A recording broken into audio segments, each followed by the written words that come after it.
તો આપણો જે ગુજરાતીનો વિભાગ છે એમાં ટોટલ 10 ટોપિક કીધેલા છે, એટલે બીજા કોઈ ટોપિક વાંચવાની જરૂર નથી મિત્રો, આટલા 10 ટોપિક જ વાંચવાના છે.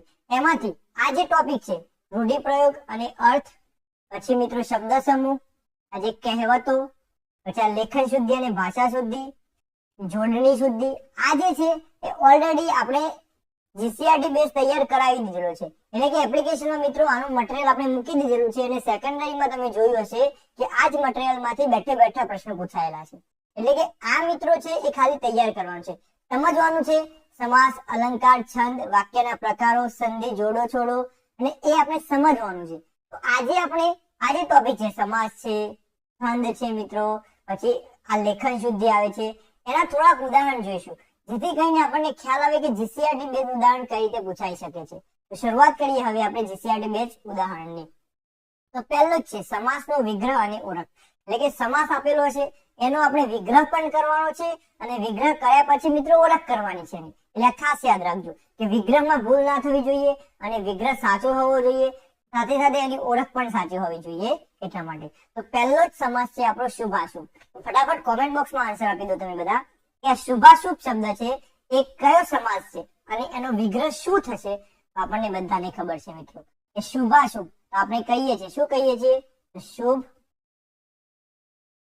ને અશુભ આપણે કહેતા હોઈએ છીએ, પરંતુ હવે અને લાગ્યું વચ્ચે વિગ્રહમાં એટલે આપણને ખબર પડી ગઈ કે આ તો દ્વંદ્વ સમાસ છે. પરંતુ એમાં પણ બે પ્રકાર છે, એક અને બીજો કે અથવા તો અથવા વાળો. તો એમાં કયો પ્રકાર લખી શકીએ આપણે, તો એ આપણને ખબર હોવો જોઈએ, કારણ કે એકલો દ્વંદ્વ લખીશું તો આપણને માર્ક્સ મળશે નહીં. તો યાદ રાખીએ કે જ્યારે પણ અને થી વિગ્રહ થતો હોય ત્યારે મિત્રો કયો સમાસ આવે છે, તો ત્યારે આપણને બધાને ખબર છે ઇતરેતર દ્વંદ્વ. કયો સમાસ મિત્રો? ઇતરેતર દ્વંદ્વ સમાસ. દ્વંદ્વ તો ખરો પરંતુ કયો? ઇતરેતર દ્વંદ્વ. કેમ? તો અને અથવા તો આને સમુચ્ચય દ્વંદ્વ પણ કહી શકાય છે. આ વસ્તુ યાદ રાખીશું. આગળ વાત કરીએ મિત્રો તો બીજો છે પાસ ના પાસ. જો મિત્રો અહીંયાથી તમને ખ્યાલ આવશે કે આપણે કેમ આખું લખ્યું, ઇતરેતર દ્વંદ્વ કેમ લખ્યું, એકલું દ્વંદ્વ કેમ નહીં લખ્યું. તો પાસ ના પાસ, તો આનો વિગ્રહ શું થશે? યાદ રાખો મિત્રો, ફટાફટ કોમેન્ટ બોક્સમાં આન્સર આપો કે પાસ ના પાસ નો વિગ્રહ શું થશે. આપણે જાણીએ છીએ પાસ ના પાસ નો વિગ્રહ થઈ જશે પાસ કે ના પાસ. તો મિત્રો અહીંયા વિકલ્પ આપવામાં આવે છે, કાં તો પાસ કાં તો ના પાસ, એટલે કે અહીંયા વિગ્રહ કે થી થાય છે. તો જ્યારે પણ કે થી વિગ્રહ થતો હોય અથવા થી વિગ્રહ થતો હોય ત્યારે મિત્રો આપણે કયો સમાસ કહીએ છીએ? ત્યારે આપણે વૈકલ્પિક દ્વંદ્વ કહીએ છીએ. કયો સમાસ? તો વૈકલ્પિક દ્વંદ્વ. એટલે કે દ્વંદ્વ તો ખરા જ, આ બંને સમાસ મિત્રો દ્વંદ્વ સમાસ છે, પરંતુ જો અનેથી થતો હોય તો આપણે ઇતરેતર અથવા તો સમુચ્ચય દ્વંદ્વ કહીએ છીએ, ત્યારે એ અથવા તો અથવાથી થતો હોય તો આપણે વૈકલ્પિક દ્વંદ્વ કહીએ છીએ. આ ખાસ આપણને ક્લિયર હોવું જોઈએ. આ એટલા માટે મેં લીધા છે કે આ જે કન્ફ્યુઝન પોઈન્ટ છે એ આપણને દૂર કરવા પડશે આપણે. અને આ બંને મિત્રો ધોરણ 11 અને 12 ની જે બુક છે એમાં શબ્દ ભંડોળ છે એમાં મિત્રો આ બે શબ્દો આપેલા છે અને આ બે શબ્દો પરથી સમાસ બની શકે છે, એટલે ખાસ આપણે યાદ રાખી લઈશું. આવા જ મિત્રો એક્ઝામમાં પૂછાઈ શકે છે. આગળ વાત કરીએ મિત્રો, ત્રીજો છે નિંદ્રાવશ. ફટાફટ કોમેન્ટ બોક્સમાં આન્સર આપો મિત્રો. નિંદ્રાવશ બધાને જ ખ્યાલ હશે, આમાં કઈ નવું છે જ નહીં. નિંદ્રાવશ એટલે શું? તો મિત્રો નિંદ્રાને વશ, નિંદ્રાને જે વશ છે એને આપણે નિંદ્રાવશ કહીએ છીએ. એટલે કે એનો મતલબ એવો થયો કે આનો જો વિગ્રહ કરવો હોય તો આવો થઈ શકે છે. કયો? તો નિંદ્રાને વશ અથવા તો નિંદ્રાથી વશ આપણ કહી શકાય છે. પરંતુ અહીંયા જોઈએ તો નિંદ્રાને વશ એટલે કે અહીંયા વિભક્તિ પ્રત્યે લાગે છે મિત્રો. શું લાગે છે? વિભક્તિ પ્રત્યે. અને આપણને ખબર છે કે જ્યારે પણ વિભક્તિ પ્રત્યે લાગે છે ત્યારે મિત્રો કયો સમાસ બને છે? ત્યારે આપણને બધાને ખબર છે કે તત્પુરુષ સમાસ. કયો સમાસ બને છે? તત્પુરુષ સમાસ બને. એટલે આ ખાસ ખ્યાલ હોવો જોઈએ આપણને કે આપણે જે વિગ્રહ કર્યો છે એ વિગ્રહ શેના આધારે કર્યો છે, કારણ કે તો જ આપણને ખબર પડી શકશે.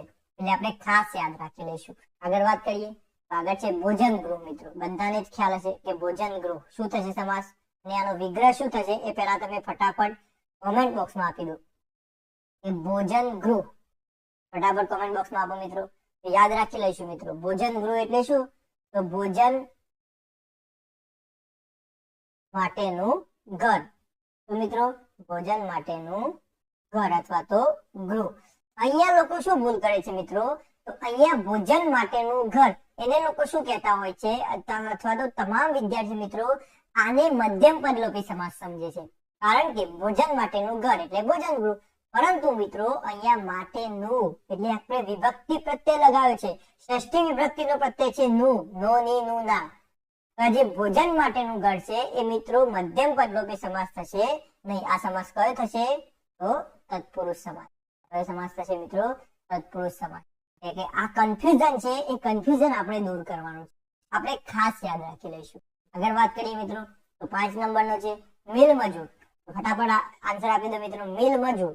મિલ મજૂરમાં અહીંયા મિત્રો શું થશે, તો મિલ મજૂર છે એટલે કે મિલ મજૂર કોણ હોઈ શકે, તો મિલમાં જે કામ કરતો મજૂર હોય એને આપણે મિલ મજૂર કહીએ છીએ. તો અહીંયા જે મધ્યમ પદનો છે એ લોપ થયેલો છે કે મિલમાં કામ કરતો મજૂર, એટલે કે મિલમાં જે કામ કરે છે એ લોપ થયેલું છે, એને આપણે ડાયરેક્ટ મિલ મજૂર કહીએ છીએ. તો આનો વિગ્રહ શું થઈ જશે, તો મિલમાં કામ કરતો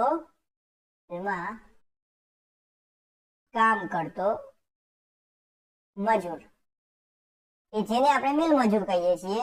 તો આ છે એ મધ્યમ પદ, આ જે કામ કરતો છે એ મધ્યમ પદ છે, એનો લોપ થયેલો છે. તો અહીંયા આપણે કહી શકીએ કે આ કયો સમાસ થશે, મધ્યમ પદ લોપી સમાસ. કયો સમાસ થઈ જશે મિત્રો, મધ્યમ પદ લોપી સમાસ થઈ જશે. આપણે ખાસ યાદ રાખી લઈશું કે મિલમાં કામ કરતો મજૂર એટલે કે મધ્યમ પદ લોપી સમાસ. આગળ વાત કરીએ તો આગળ છે હિમડુંગર. આ તો બધાને જ ખબર છે, આપણે ઘણીવાર આનું એક્ઝામ્પલ લઈ ચૂકેલા છીએ કે હિમથી બનેલો ડુંગર અથવા તો બરફથી બનેલો ડુંગર એને આપણે શું કહીએ છીએ, હિમડુંગર. એટલે કે હિમથી બનેલો ડુંગર, અને આને આપણે કહીએ છીએ મધ્યમ પદલોપી સમાસ. મધ્યમ પદ લોપી, આપણને ખબર જ છે મિત્રો. આગળ વાત કરીએ તો આગળ છે અમૃત કાકી. મોસ્ટ આઈએમપી છે મિત્રો, આ ધોરણ 9-10 ની જે જીસીઆરટી છે એમાંથી લીધેલો ક્વેશ્ચન છે. અને શબ્દ છે અમૃત કાકી. આપણને ખબર છે મિત્રો આનો કોઈ વિગ્રહ નહીં હોય, પરંતુ આ જે અમૃત કાકી છે એ શું છે, નામ છે. અને જ્યારે નામ વપરાયેલું હોય ત્યારે આપણને ખબર છે કે શું આવે છે, કર્મધારય આવે છે. શું આવે છે, કર્મધારય. એટલે કે કોઈ પણ નામ આપેલું હોય તો આપણે આંખો બંધ કરીને કયો સમાસ લખી શકીએ છીએ, તો કર્મધારય લખી શકીએ છીએ. આ પણ આપણને ખ્યાલ હોવો જોઈએ. આગળ વાત કરીએ તો ત્રિનેત્ર. અહીંયા જુઓ મિત્રો, પૂર્વ પદ અને ઉત્તર પદ. તો પૂર્વ પદમાં ત્રિ એટલે કે 3 અને નેત્ર એટલે કે આંખો, એટલે કે 3 આંખોના સમૂહ વાળો એટલે કે ત્રિનેત્ર આપણે કહીએ છીએ. અને જ્યારે 3 નેત્રનો સમૂહ આવું લખીએ આપણે, આનો વિગ્રહ કરવો હોય તો 3 નેત્રનો સમૂહ. અને જ્યારે પૂર્વ પદ સંખ્યાવાચક હોય અને ઉત્તર પદ સમૂહ બતાવતો હોય ત્યારે મિત્રો આપણે કયો સમાસ લખીએ છીએ, તો દ્વિગુ સમાસ લખીએ છીએ. અહીંયા પૂર્વ પદ જુઓ 3, ત્રિ એટલે 3 અને નેત્ર એટલે કે આંખોનો સમૂહ. આંખોનો સમૂહ આપણને ખબર હોવી જોઈએ, એટલે કે ત્રિનેત્ર છે એટલે કે દ્વિગુ સમાસ થઈ જશે. ખાસ યાદ રાખી લઈશું આપણે. આગળ વાત કરીએ 9 નંબર નિર્ભય. બધાને જ ખબર છે, જેને ભય નથી તે, ભય નથી તે એટલે કે નિર્ભય. અને જેને ભય નથી તે એટલે કે આ પર્ટિક્યુલર શબ્દ છે કે જેને ભય નથી તે એટલે આપણે નિર્ભય કહીએ છીએ. તો એ મિત્રો થઈ જશે આપણો બહુવ્રીહી સમાસ. કયો થઈ જશે, બહુવ્રીહી સમાસ. આગળ વાત કરીએ 10 નંબરનો હંસ વાહિની. એટલે કે હંસ જેનું વાહન છે એને આપણે શું કહીએ છીએ, તો હંસ વાહિની કહીએ છીએ. એટલે કે આનો વિગ્રહ કરવો હોય તો થશે હંસ જેનું વાહન છે તે, એટલે કે હંસ વાહિની. તો હવે હંસ જેનું વાહન છે તે એક પર્ટિક્યુલર છે, ફિક્સ છે, તો એને પણ આપણે શેમાં લઈએ છીએ, બહુવ્રીહીમાં લઈએ છીએ, બહુવ્રીહી સમાસમાં લઈએ છીએ. તો આવી રીતે મિત્રો સમાસના જે બુક છે આપણી, એ બુકમાં જેટલા પણ એક્ઝામ્પલ છે એ તમારે સોલ્વ કરી લેવાના છે. કારણ કે મિત્રો એમાંથી જ પૂછાય છે, બહારથી કોઈ પૂછાવાની શક્યતાઓ નથી. 100% અંદરથી પૂછાવાની શક્યતાઓ રહેશે. આપણે કોર્સમાં મિત્રો તમામે તમામ જેટલા શબ્દો નીકળતા હતા એ આપવાનો ટ્રાય કરવાનો છે.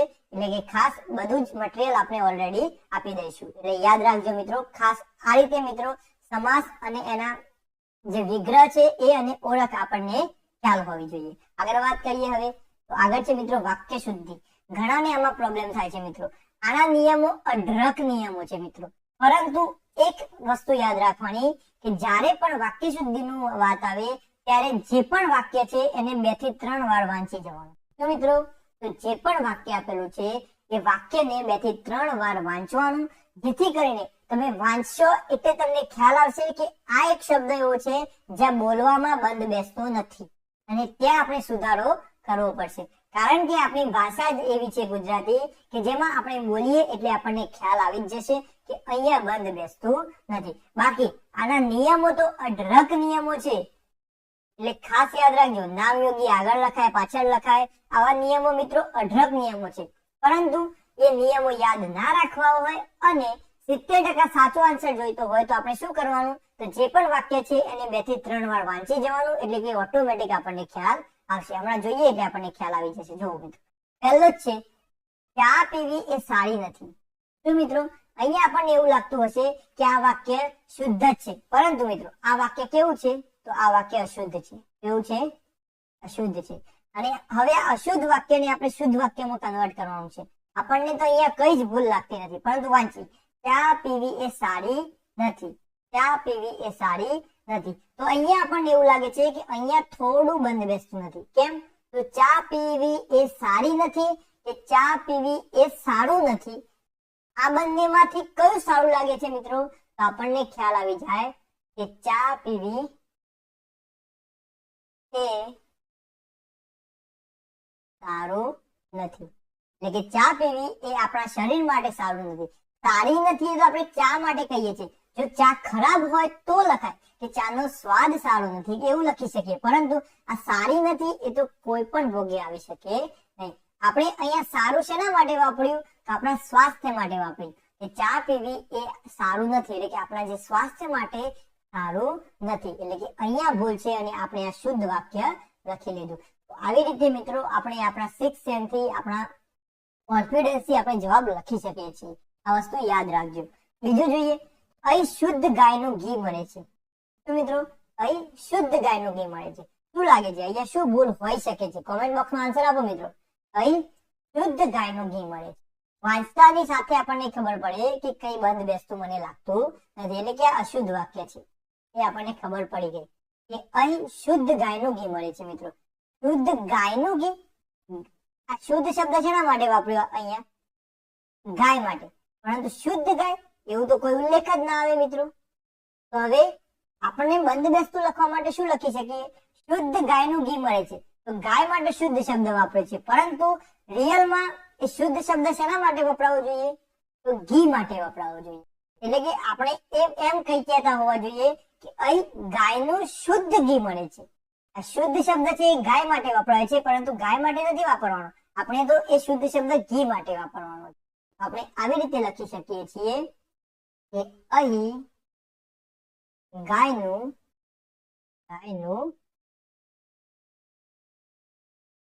શુદ્ધ ઘી મળે છે. શુદ્ધ ઘી મળે છે. જે શુદ્ધ શબ્દ છે એ આપણે શેના માટે વાપર્યો? તો ઘી માટે વાપર્યો. ગાય માટે વાપરવાનો નથી, કારણ કે એ બોલવામાં બંધ બેસે નહીં એટલા માટે. તો અહીંયા જે શુદ્ધ વાક્ય છે એ શું થઈ જશે? અહીં ગાયનું શુદ્ધ ઘી મળે છે. આ વસ્તુ યાદ રાખી લઈશું આપણે. આગળ વાત કરીએ. આગળ ક્વેશ્ચન છે ક્વેશ્ચન નંબર 3. એક અશોક નામે બાદશાહ હતો. તો મિત્રો એક અશોક નામે બાદશાહ હતો. તો અહીંયા શું લાગે છે? શું ભૂલ હોઈ શકે છે? આ અશુદ્ધ વાક્ય છે મિત્રો. કયું વાક્ય છે? અશુદ્ધ વાક્ય છે. તો અહીંયા જો એક અશોક નામે બાદશાહ હતો. કોના નામે બાદશાહ હતો? અશોક નામે. પરંતુ મિત્રો અહીંયા આપણને થોડું બંધ બેસતું લાગતું નથી. આપણે એ પ્રકારે બોલી શકીએ કે અશોક નામે એક બાદશાહ હતો. તો મિત્રો અશોક નામે એક બાદશાહ હતો, તો જ આપણને સારું લાગે છે. બાકી એક અશોક નામે બાદશાહ હતો એ આપણે કહી શકીએ નહીં. તો આવી રીતે મિત્રો આપણે વિચારીને પણ જવાબ લખીએ છીએ. અહીંયા જો તેની પાછળ ગાય ઉભી. અહીંયા મિત્રો કોઈ જ ભૂલ નથી, તો પણ મિત્રો આપણે શું કહી શકીએ કે આ વાક્ય અશુદ્ધ છે. કેમ? કે અહીંયા લખવામાં તો કોઈ ભૂલ નથી, પરંતુ ક્યાં ભૂલ છે? તો અહીંયા જુઓ તેની પાછળ. આ જે લખેલું છે એ મિત્રો જોડે લખેલું છે. આ જે પાછળ છે, પાછળ, માત્ર, કેવર, આ બધા જે છે એ મિત્રો શું છે? તો નામયોગી છે. અને આ નામયોગી છે એ હંમેશા શબ્દની સાથે નહીં, શબ્દની છૂટા લખાય છે. તો મિત્રો યાદ રાખીશું, નામયોગી હંમેશા શબ્દથી છૂટા લખાય છે, સાથે લખાતા નથી. અને અહીંયા તો પાછળ છે એ તેની સાથે લખેલું છે, એટલે કે અહીંયા આપણે જો સુધારીને લખવું હશે તો આવી રીતે લખી શકીએ, તેની પાછળ ગાય ઊભી હતી અથવા તો ગાય ઊભી, આવી રીતે આપણે લખી શકીએ છીએ. તો ખાસ યાદ રાખીશું કે નામયોગી છે એ શબ્દથી હંમેશા છૂટા લખાય છે, જ્યારે અનુક છે એ શબ્દની સાથે લખાય છે. આ પણ ખ્યાલ હોવો જોઈએ આપણને. અહીંયા જો તેને માત્ર ગણિત ભણાવશું, એટલે કે અહીંયા પણ જો આ જે નામયોગી છે એ મિત્રો શું છે, શબ્દની સાથે લખાયેલો છે, એને આપણે અલગ લખવો પડશે. હવે એ તો તમે લખી લેશો. એ જ પ્રકારે મિત્રો ખાસ યાદ રાખીશું આપણે કે વાક્ય શુદ્ધિમાં શું યાદ રાખવાનું, નિયમ યાદ ના આવે તો એક જે વાક્ય છે એ વાક્યને 2 વાર 3 વાર 4 વાર અને 5 વાર બોલી જોવાનું, અલગ અલગ ટોનથી બોલી જોવાનું, જેથી કરીને આપણને જવાબ મળી જાય, ઓટોમેટિક જવાબ મળી જાય. જો આપણને ખબર નહીં હોય તો પણ અહીંયા આપણને જો ખબર હતી કે અહીં શુદ્ધ ગાયનું ઘી મળે છે, તો ગાય માટે શુદ્ધ શબ્દ વાપરવો એ સારો લાગે નહીં. એ શુદ્ધ શબ્દ શેના માટે વાપરવો સારો લાગે, તો ઘી માટે સારો લાગે. તો એવી જ રીતે દરેક વાક્યમાં કઈ ને કઈ હિન્ટ આપેલી હશે, એ આપણને ખ્યાલ હોવો જોઈએ. તો આપણે ખાસ યાદ રાખીશું મિત્રો. આગળ વાત કરીએ હવે. તો આગળ છે મિત્રો છંદ ઓળખાવાના છે, બધાનું ફેવરેટ ચેપ્ટર. ઘણા બધા મિત્રોના મેસેજ આવે કે સાહેબ છંદ છે એ અમારું ફેવરેટ ચેપ્ટર છે. તો ઘણાને છંદમાં કોઈ તકલીફ નથી પડતી, તો ઘણાને એવું લાગે છે કે છંદ બહુ મોટો માઇલસ્ટોન છે, છંદ તૈયાર કરવા ઈઝી નથી. તો એ જ મિત્રો ખાસ યાદ રાખીશું કે એમાં આપણે જે અગાઉના વિડીયો હતા એમાં તમને કહ્યું હતું છંદમાં સૌ પ્રથમ તેના અક્ષરો યાદ રાખી લો, બંધારણ યાદ રાખી લો, તો તમને 90% જવાબ તો મળી જશે. પહેલો જ છે ત્વમેવ માતા ચ પિતા ત્વમેવ. મિત્રો હવે અહીંયા જોઈએ, પહેલા તો અક્ષર ગણીએ આપણે. 1 2 3 4 5 6 7 8 9 10 ને 11. હવે 11 અક્ષરનો છંદ છે મિત્રો. એ 11 અક્ષરમાં મિત્રો કયા કયા છંદ આવે છે, ઇન્દ્ર વજા, ઉપેન્દ્ર વજા, ઉપજાતિ, આ બધા જ મિત્રો 11 અક્ષરના છંદ છે. તો હવે શું કરીશું, અક્ષર તો 11 છે આપણને ખબર પડી ગઈ, પરંતુ મિત્રો હવે આ કયો છંદ છે એ આપણને કેવી રીતે ખબર પડશે, તો જુઓ મિત્રો અહીંયા જોઈએ આપણે. તો આ છે લઘુ, પછી ગુરુ, લઘુ, ગુરુ, ગુરુ, લઘુ, લઘુ, ગુરુ, લઘુ, ગુરુ અને હવે જોઈએ તો આ કયો ગણ બને છે એ આપણને ખ્યાલ હોવો જોઈએ. તો અહીંયા જુઓ મિત્રો ત્વમેવ, એટલે કે અહીંયા ગુરુ, લઘુ અને ગુરુ. તો અહીંયા મિત્રો આ જ ગણ છે, જ ભા ન આપણે લખી શકીએ છીએ. શું, જ ભા ન. પછી અહીંયા જુઓ તો ત ગણ બને છે, જુઓ ત ગણ બને છે. ત્યારે અહીંયા જુઓ આ 3 છે એ કયો ગણ બને છે, જ ગણ બને છે. અને છેલ્લો તો હંમેશા ગુરુ જ હોય, આપણને ખબર છે, એટલે કે ગા ગા. તો જ ત જ ગા ગા. અને આ જત જ ગાગા છે એ મિત્રો કોનું બંધારણ છે, આ જત જ ગાગા છે એ ઉપેન્દ્ર વજ્રાનું બંધારણ. કોનું બંધારણ છે, ઉપેન્દ્ર વજ્રાનું. કયું બંધારણ છે, જ ત જ આ. અને આ ખ્યાલ હોવો જોઈએ. એનો મતલબ એવો થયો કે ત્વમેવ માતા ચ પિતા ત્વમેવ. કયો છંદ થઈ ગયો મિત્રો, ઉપેન્દ્ર વજા. કયો છંદ થઈ ગયો, ઉપેન્દ્ર વજા. જો મિત્રો યતિ પૂછવામાં આવે તો આપણને ખ્યાલ હોવી જોઈએ કે આમાં યતિ છે એ 5મા અક્ષરે આવે. કયા અક્ષરે આવે, 5મા અક્ષરે આવે. આટલું બધું યાદ નહીં રાખો તો ચાલશે, પરંતુ અક્ષર, છંદનું નામ અને એનું બંધારણ આટલું તો આપણને ખ્યાલ હોવો જોઈએ. જોઈએ એવા તરંગ ગતિ સુચંચળ સ્વચ્છ નીર. આ કયો છંદ છે મિત્રો, જો આપણે અક્ષર ગણીએ પહેલા તો 1 2 3 4 5 6 7 8 9 10 11 12 13 અને 14 અક્ષરનો છે. હવે 14 અક્ષરમાં મિત્રો આપણને ખબર છે કે 14 અક્ષરમાં એક જ છંદ છે. કયો, તો વસંત તિલકા.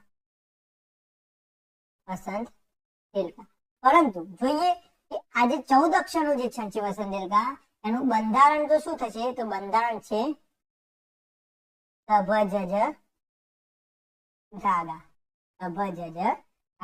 હવે આ બંધારણ મિત્રો લાગુ પડે છે કે નહીં એ પણ ખ્યાલ હોવો જોઈએ, કારણ કે 14 અક્ષર તો થઈ ગયા પરંતુ બંધારણ લાગુ ના પડતું હોય તો માત્રામેળ છંદ પણ હોઈ શકે છે.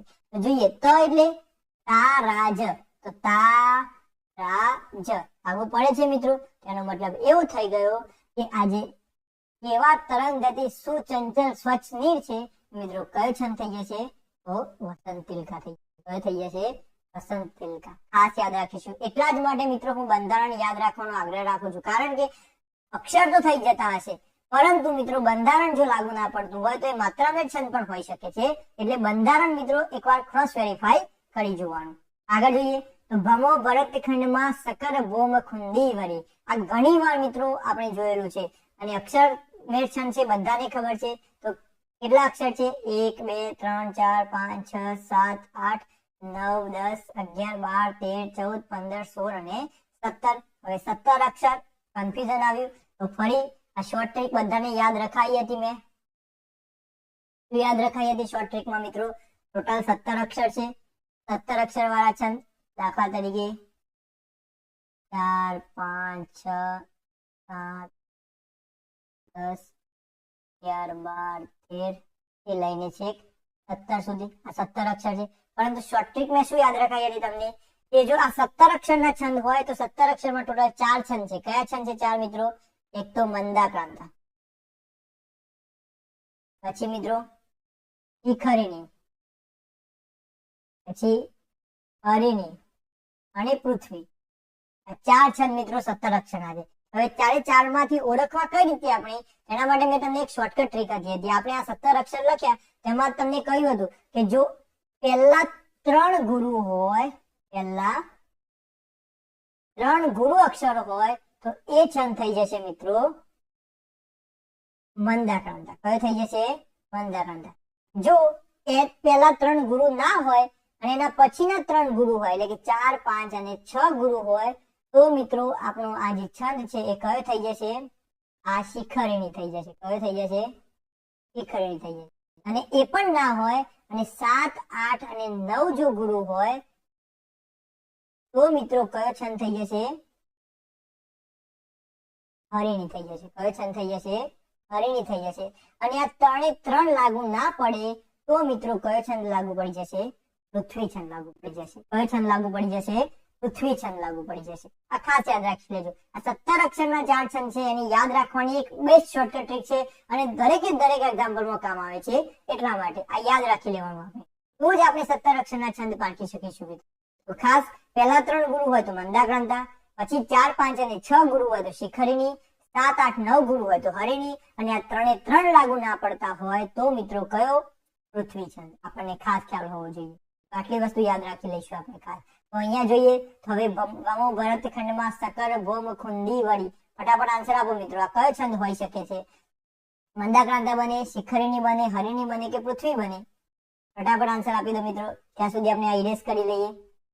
તો યાદ રાખો, જો પહેલા 3 માં ગુરુ થાય છે તો તેમાં ભ મો ભ એટલે કે અહીંયા જોઈએ તો આ તો લઘુ ગુરુ લઘુ એટલે કે પહેલા 3 નથી એટલે કે એનો મતલબ મંદાક્રાંતા તો નથી. પછી જોઈએ કે પાછળના 3 છે ર ત ખંડ એટલે કદાચ આ ગુરુ છે પરંતુ આ તો બંને લઘુ છે એટલે એ પણ લાગુ નથી પડતું. તો હવે આગળના 3 જોઈએ.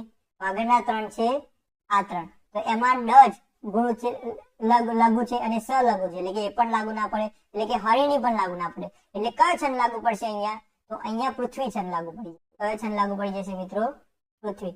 કે આ પૃથ્વી છે પરંતુ આપણે ક્રોસ વેરીફાઈ તો કરવું જ રહ્યું, કારણ કે કદાચ પૃથ્વી છંદ ના હોય અને માત્રામેળ હોઈ શકે છે. એટલે તો પૃથ્વી છંદનું બંધારણ આપણને ખ્યાલ હોવો જોઈએ. તો પૃથ્વી છંદનું બંધારણ શું હશે મિત્રો? જસ જસ ય લગા. આપણને બધાને યાદ જ છે. યસ યસ એટલે કે પહેલો છે જ ભાન. જ એટલે કે લઘુ, ભા એટલે કે ગુરુ, અન્ન એટલે કે ગુરુ. તો લાગુ પડે છે. આ છંદ થઈ જશે મિત્રો પૃથ્વી છંદ. ખાસ યાદ રાખી લઈશું. આવી રીતે મિત્રો અલગ અલગ શોર્ટ ટ્રીકો યાદ રાખતા રહેજો, કારણ કે એક્ઝામમાં સીધું કામ આવી જશે. આગળ વાત કરીએ. ઉગે છે નભ સૂર્ય ગાઢ જગના અંધાર ને ભેગા. તો શું થશે મિત્રો? જોઈએ અહીંયા 1 2 3 4 5 6 7 8 9 10 11 12 13 14 15 16 17 18 અને 19. તો 19 અક્ષરનો તો એક જ છંદ છે મિત્રો. કયો છંદ છે? શાર્દૂલ વિક્રીડિત છંદ. કયો છંદ છે મિત્રો? શાર્દૂલ વિક્રીડિત છંદ. હવે શાર્દૂલ વિક્રીડિત છંદ આપણે નક્કી કર્યું, પરંતુ એનું બંધારણ શું થશે? તેનું બંધારણ છે આપણને ખબર છે. શાર્દૂલ વિક્રીડિત નું મેં કઈ રીતે યાદ રખાયું હતું મિત્રો? જે પણ મારા જોડે ભણ્યા છે એમને ખ્યાલ જ હશે કે શાર્દૂલ વિક્રીડિત છંદ નું બંધારણ કઈ રીતે યાદ રખાયું હતું? તો માસી જસી તુતોગા. શું યાદ રખાયું હતું? માસી જસી તુતોગા એટલે કે મસ જસ તતગા. તો અહીંયા જો મ એટલે કે માતારા, તો માતારા તો લાગુ પડે છે, એટલે કે આ છંદ થઈ જશે શાર્દૂલ વિક્રીડિત છંદ. ખાસ યાદ રાખી લેજો મિત્રો. આગળ વાત કરીએ. ભૂલો ભલે બીજું બધું, મા બાપને ભૂલશો નહીં. ખાસ મિત્રો આ માત્રામેળ છંદ છે અને તમારે કોમેન્ટ બોક્સમાં આન્સર આપવાનો છે કે આ છંદ કયો છે. આ તમારી માટે હોમવર્ક છે. તો મિત્રો આ હોમવર્ક છે કે 5 નંબરનો ભૂલો ભલે બીજું બધું, મા બાપને ભૂલશો નહીં. આ માત્રામેળ છંદ છે અને તમારે કોમેન્ટ બોક્સમાં આન્સર આપવાનો છે કે આ છંદ કયો છે. ખાસ મિત્રો યાદ રાખી લેશું આપણે. આગળ વાત કરીએ તો આગળનો ક્વેશ્ચન છે. તો આગળ મિત્રો આપણે સૂચના મુજબ આન્સર આપો એવું કે છે અહીંયા. તો વાક્ય રૂપાંતર એટલે કે આ હોમવર્ક માટે હું લઈને આવ્યો હતો તમારી માટે કે તમારે આ એક છંદ અને આ જે બે વાક્યો છે એ તમારે હોમવર્ક સમજી અને કોમેન્ટ બોક્સમાં આન્સર આપવાનો.